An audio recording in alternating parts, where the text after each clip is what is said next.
At heto nga po pala, nandito nga po pala kami ngayon sa bakuran nila mama.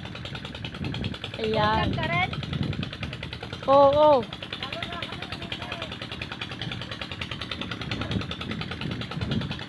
Kung sana'y payapa at tahimik. Yan, may mga alaga po sila dito. Yun po yung mga bibe. Yun. Yan.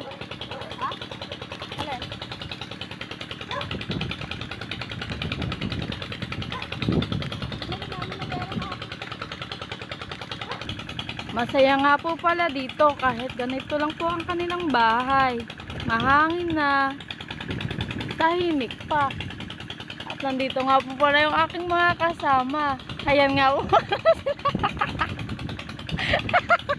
Natatawa ko bigla. Ano ba yan?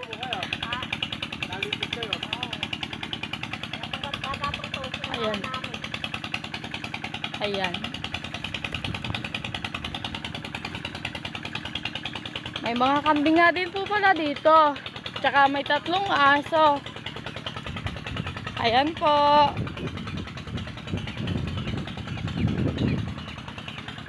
Halina po kaya't libutin natin ang bakuran nila mama.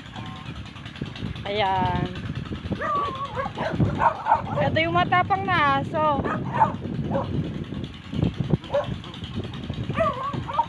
Sa bandaro na yung mga tanim ni mamang Gabi. Yan lang po.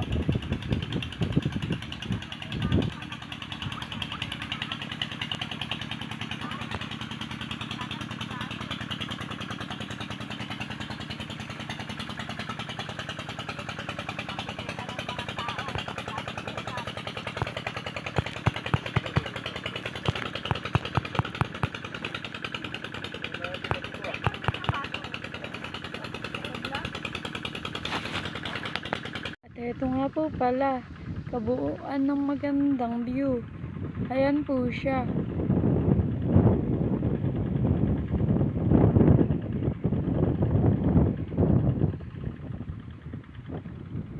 Napapaligiran nga po pala kami ng mga bundok. Dito naman po sa amin ay parang libis. Yan nga pong mangga na yan ay susugis-sugin pa namin. Eto nga po pala yung mga sibuyasan.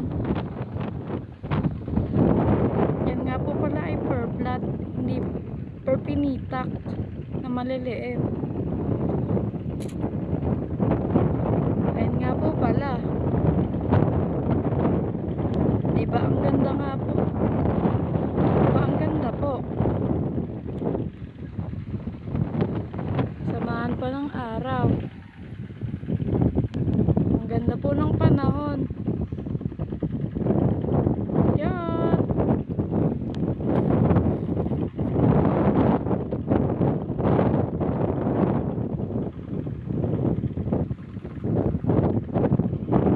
Ayan na nga po pala yung 2 kong kasama. May pinuntahan nga po pala sila.